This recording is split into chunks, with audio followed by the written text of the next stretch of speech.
Welcome, everyone. It's the Mike Tech Show, show number 871, as I record this on a Saturday afternoon in Florida. On today's show, all listener email. Just going to cover 4 emails. Going to talk about IT Pro Tuesday group. We're going to talk about Newsgroups, and then 2 articles. One, the Google and Mayo Clinic AI, and then juice jacking. So we're gonna talk about all of that. So first, let me read an email from Matt. Your audience might be interested to know that there is a Reddit thread dedicated to IT utilities, tips, and helpful links called IT Pro Tuesday.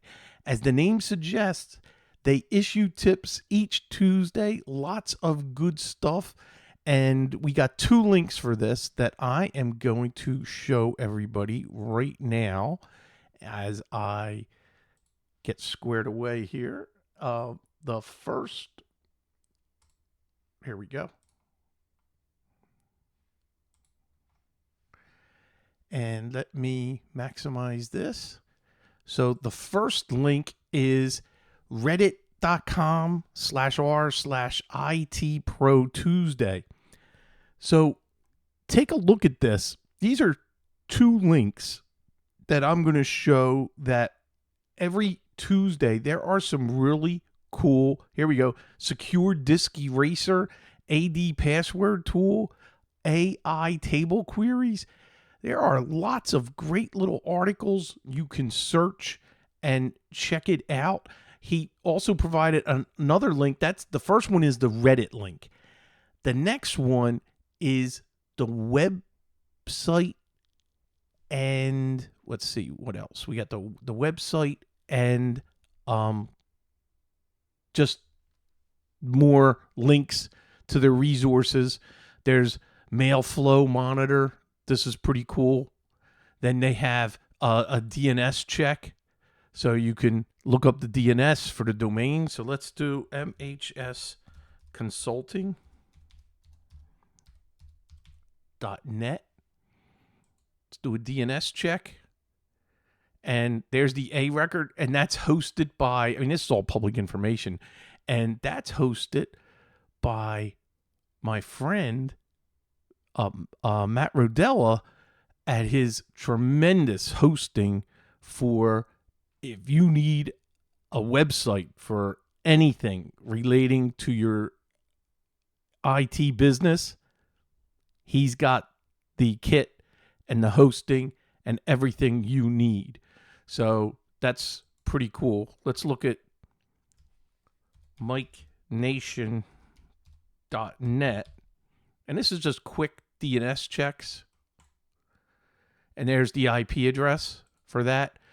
Let's do an MX lookup for MHS Consulting. MHSconsulting.net. There we go. And we could do this drop down. This is great little link here to just quickly do it. And you could see my email is hosted at SureWeb. And this is always very, very helpful. So IT Pro Tuesdays, and their access denied because I don't have a login. So here, check it out. You're going to see lots of great resources, and I think they're worthy of keeping the links. Okay. So now let's get back to email number 2, which is from a friend, longtime listener, who's this is Joe, and I've been to some Phillies games with him down here. He's a reverse snowbird. He started in Philadelphia, moved down after he retired, and he's also a Drexel grad, and moved down to Florida. He's now moved back. So I don't know if that's ever going to happen to me. Should never say never, but he's asking, hey, how's it been going? He hasn't talked to me since spring training, and I've been very, very bad at getting back to him. Uh, I just ran across something on the internet that I haven't messed with for quite some time. News servers and news groups. I forgot about them and even how to use them. But I am relearning all they have to offer. And there is a lot. I actually use news groups all the time. I bet most of your listeners don't know what they are all about. And this subject just might be a good topic for one of your podcasts. Just a thought. Joe, thank you very much. And today is that thought. I really appreciate that. And so what I am going to do is I have a few links that if you don't know about news groups, well, here you go. What is a news group? It's a discussion about a particular subject consisting of notes written to a central internet site and redistributed through Usenet, a worldwide network of news discussion groups. Usenet uses the Network News Transfer Protocol, NNTP. So what you need first is a program that can manage the news groups and the groups you want to subscribe to. There are incredible groups. I use it for, let's say, downloading, content. Maybe it's music, maybe it's movies, maybe it's software or things. So there's lots of ways to also get more information. There are thousands of news groups. You're going to need a client, which I'm going to talk about. You're going to need a service to subscribe to. So let's begin with the client. The one that I like the most is the ultimate. This is really is the ultimate Usenet downloading tool. And by the way, if anybody else has any tools for Usenet that you want to recommend, please email me, miketechshow@gmail.com. This is one I've been using for decades. Yes, decades. And it's Newsbin. They have a 32-bit version and a 64-bit version. It's like $30 to download. One of the things you're going to also want to purchase is what they call an unlimited search. So you have a one-time fee of $30. If you want to be able to search back through all the posts, through thousands of days old, then they have a search fee of $5 per month. So for $60 a year, you can subscribe, and I do subscribe to that, where it's unlimited searching. So that's $5 a month. But now, what do you do with that? Well, Usenet there's servers, and they have Usenet servers that you can subscribe to. So let's talk about this for a second. So I'm clicking on the Get Started. They have a plan. You have to subscribe to this. So if you sign up, it's $7.95 a month, and that's if you pay yearly.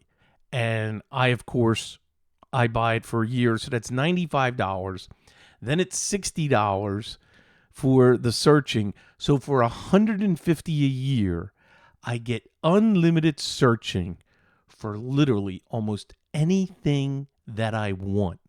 I bring up my client, the Newsbin client, and I will go into search. There's a search bar, and it will scan all of the news groups for whatever I'm searching for. It can be anything. And it is just unbelievable of how much information and what you can get. And this is the pricing I'm showing for the search service. What I'm going to do, I'd like to I'm trying to bring up the screen, but there's no good screenshots here.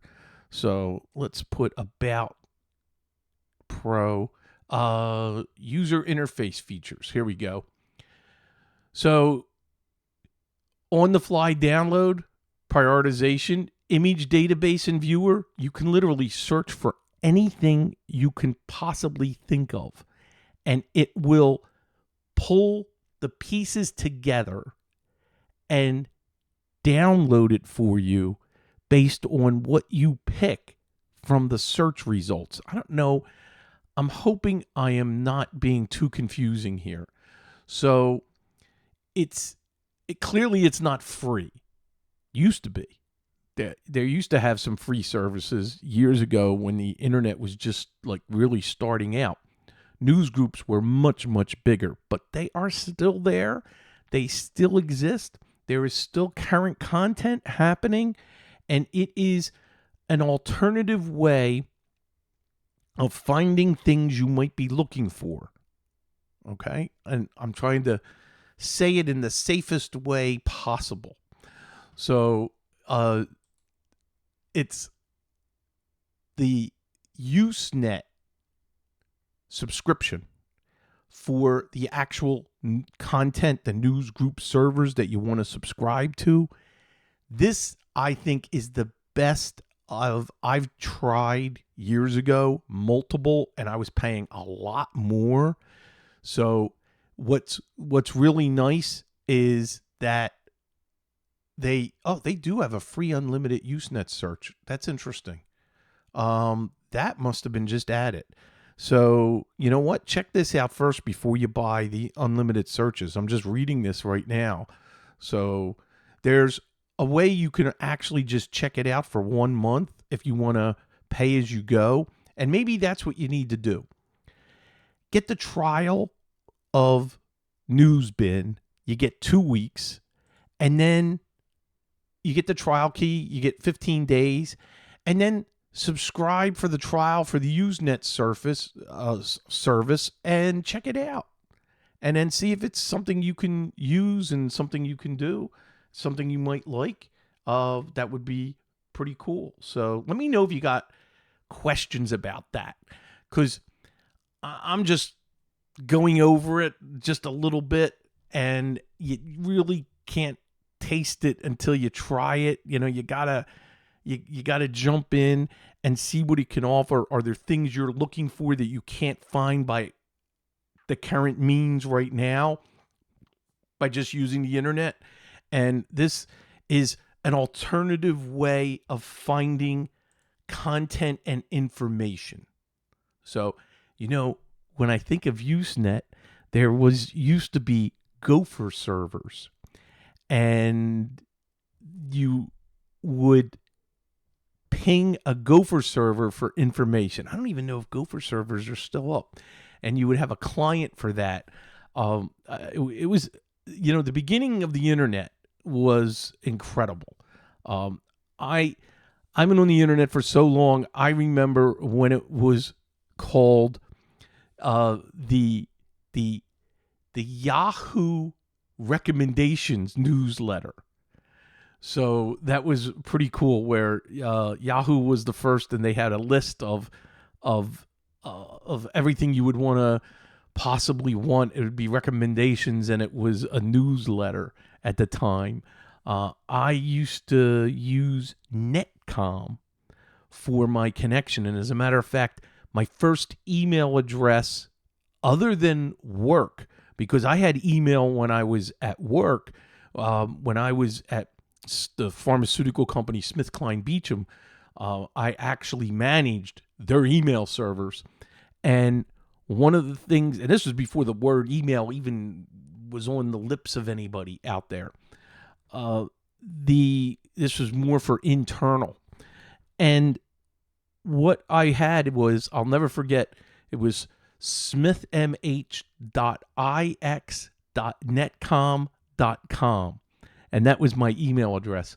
And they had a great client software that included Netscape, which was the original first great graphical browser. So that is just some of the history. And Joe, when you brought up Newsgroups, It just, man, all this stuff just I started thinking about. So, pretty cool. So thank you. And anybody, if you have questions, please, please, please email me and I will go deeper if needed. So this show is brought to you by MagnusBox. This is the best online backup service that you can provide your customer. Become a partner. First, try it out. Go to magnusbox.com. It supports all operating systems. They're HIPAA compliant. You can back up Office 365. I have a big client that I back up the SharePoint sites every night. It's backed up because I don't trust Microsoft on their backups. I want another backup for my client. So if you want to really provide disaster recovery and protection for your clients, you need a reliable backup service, and MagnusBox is it. And if you sign up and mention you heard it on the Mike Tech Show, you'll get $100 off your first invoice. You'll get free white labeling, and for the first 3 months, half price on the platform fee. You got to try it. magnusbox.com.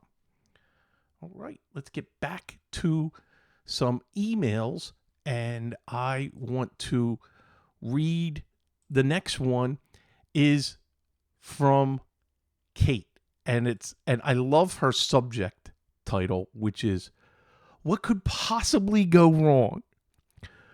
Google says its generative AI tool is HIPAA compliant. Okay, now I don't know if you remember years ago when Google tried to get into the medical of information storage for everybody, and yeah, and that was a disaster that they got rid of. But Google and the Mayo Clinic partnered to infuse AI into healthcare. Google Cloud launched a partnership, and by the way, I'm going to have the CNET link to this. They launched a partnership with the Mayo Clinic to implement the use of its generative AI software. The tech giant announced on Wednesday to kick things off, the collaboration aims to enhance workflows in healthcare with the enterprise search and generative AI app builder tool. The application is ready to support HIPAA compliance. I don't know about this. I like AI. I like the way AI is heading. I think it's great to embrace that. I think it's important. I don't trust anybody who holds all that information and all that power, especially Google. And Google's part of our lives. I've done shows on, can you strip yourself from using and accessing Google because they have so much information? Do we want them to have our medical information?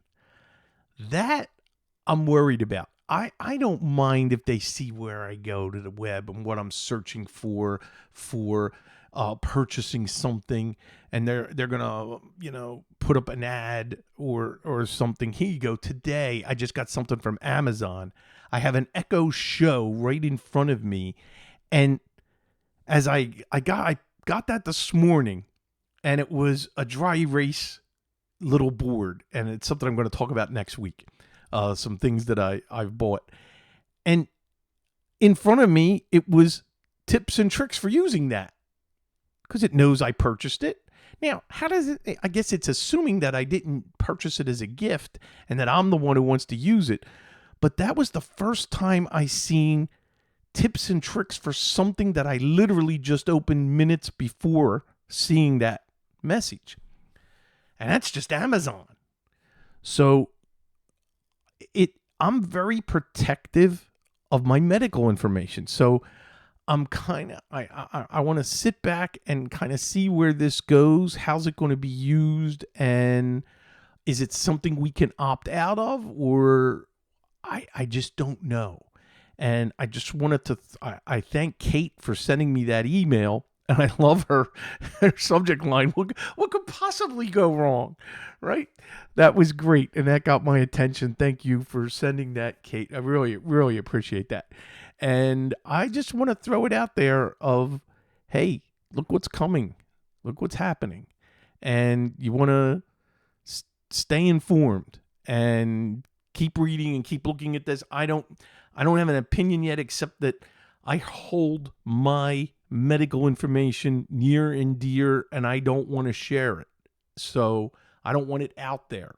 It is already, I know that, but I don't know if I want Google to have it. So let's see what happens here with this. Next email and last email, and it's also from Kate, and she sent me an interesting article.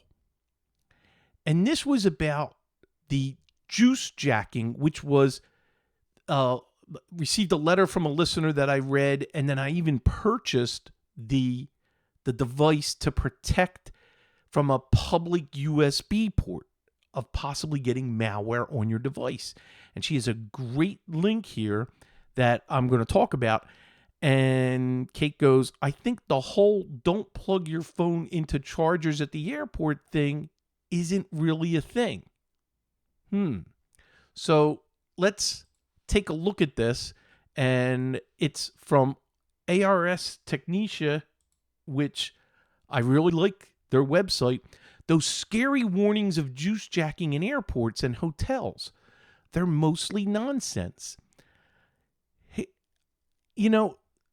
I know the federal authorities, and the Federal Communications Commission, they issued and they're saying a baseless warning that generated ominous sounding news reports from hundreds of outlets that reported that the crime is becoming more prevalent, possibly due to the increase in travel. I believe that since it's possible, and they're stating here that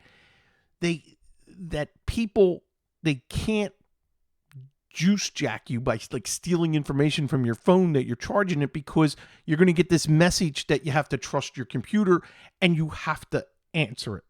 See, I think there's ways to defeat this that we're not even aware of yet. And rather than take a chance, I would opt on being more secure than less secure.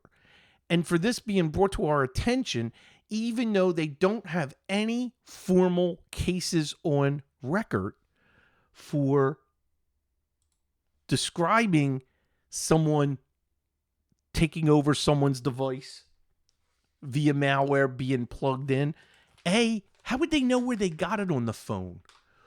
I mean, wouldn't it be, and I'm opening up a package right now that I'm, how do you even trace back? And I think that are phones that you're plugging in a public, like an airport, is it worth a hacker, somebody to take that information? I don't know. And it depends, I guess, who you are, what you're doing, and are you going to be targeted because you work for a certain company that information might be targeted, or might be, someone where they want that and they know where you travel. And yes, I know it's a stretch. And if there are no real cases, I mean, do they really know? Does ARS Technica really know that there's been absolutely no cases at all? I mean, why did they send out the warning as such? It's an under $10 solution. Why not protect yourself? It's like viruses. We know they exist. We know ransomware exists. So you know what? We pay a nominal fee a year to put protection on our computers. Are you really being targeted? See, maybe not personally, but with the technology, and especially with AI now and the bots when you're on the internet, of course you could be automatically targeted just because you're in an IP range or something. So here's the device. And I told you I bought them. I don't think I showed it. It's a little device that you plug in first that you then plug your device to charge. Here's what I thought. The best way is don't trust any USB ports that are outside of your house or that you absolutely know or trust it. Maybe it's a friend's house or somebody's house, and use a power adapter to charge your phone or to charge whatever device you have. Or, I'm thinking of Kate's response to this, to say, Mike, how sure are you that this little device even does anything? And that's a valid question. How do we know that if there is a threat, is this device truly going to protect it? And how do you test that? You can't. And that's what, and so that got me thinking also on this. So I'm kind of on the fence, but I would rather err on the safe side than the non-safe side. So my advice is, hey, don't use the USB port. Plug in with a real adapter. And, there's no way, well, I say that now, that's there could be an exploit through the power adapter that can compromise your device. But certainly the USB, I think it's possible. I can't say for certain that it's impossible to infect a phone by being plugged in to a USB port. I think that since it's possible, then we should err on the safe side. And that was an interesting article, and I'm going to have the link in the show notes for you so you can, decide for yourself on whether this is something that, you need to care about or not. Me, for two of them under $10, why not? It's in my travel bag now. So if I ever have to charge, now I never have to charge. And you're like, never? No, because I have this really big case for my phone that has a heavy battery.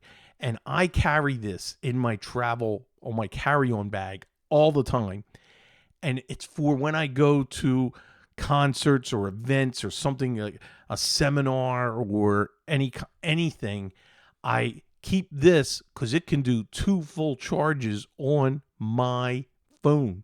So I make sure that so the chances of me even plugging into a USB port are very slim. But one of the things I wanted to do is test the little device that I recommended a few weeks ago. So I had to buy that just to, now I'm going to be at an airport the end of this month as I fly back to Pennsylvania.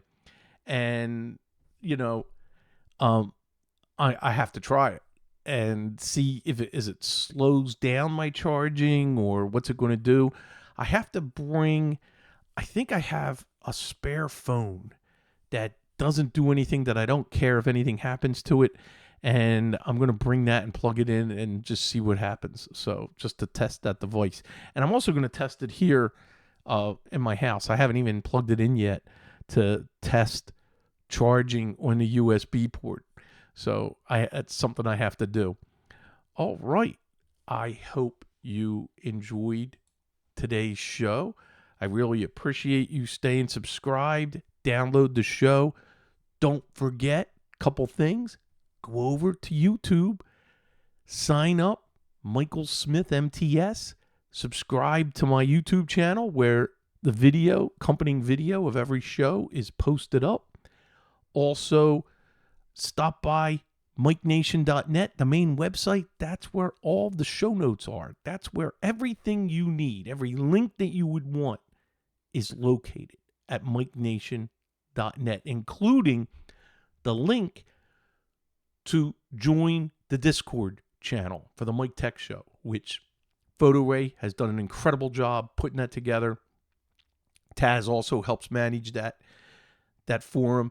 It's all the forums for discussing anything you want with the Mike Tech Show and with other people who have joined. So sign up. It's free and it's a lot of fun.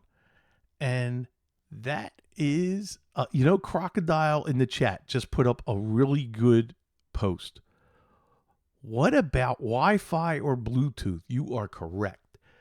Wi-Fi, I will not trust public Wi-Fi. If I will only trust tethered to my phone.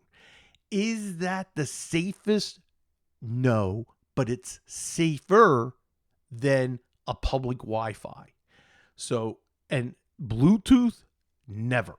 I don't want to connect to anything Bluetooth with my phone in public. I will not trust that. Now, with the Wi-Fi, I would recommend, and I need to do a show on this, and I think I've covered it in the past, VPN. So if I was on a public Wi-Fi, I would use it to VPN into an encrypted tunnel back to my office and then do my searching or do my work on a browser. So Wi-Fi is not safe, not at all, public Wi-Fi. So you got to put in protection and never do anything on public Wi-Fi that is financial related. Do not go to your credit card, your websites for any banking, nothing financial at all, because that can be easily compromised unless you're going through an encrypted tunnel and then accessing that information from a safe destination at the other side of the tunnel. Hope I explained that. So, Crocodile in the chat, hope that helped. That's it. See everybody.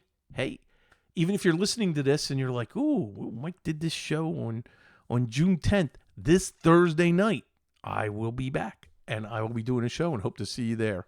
That's it. Bye for now.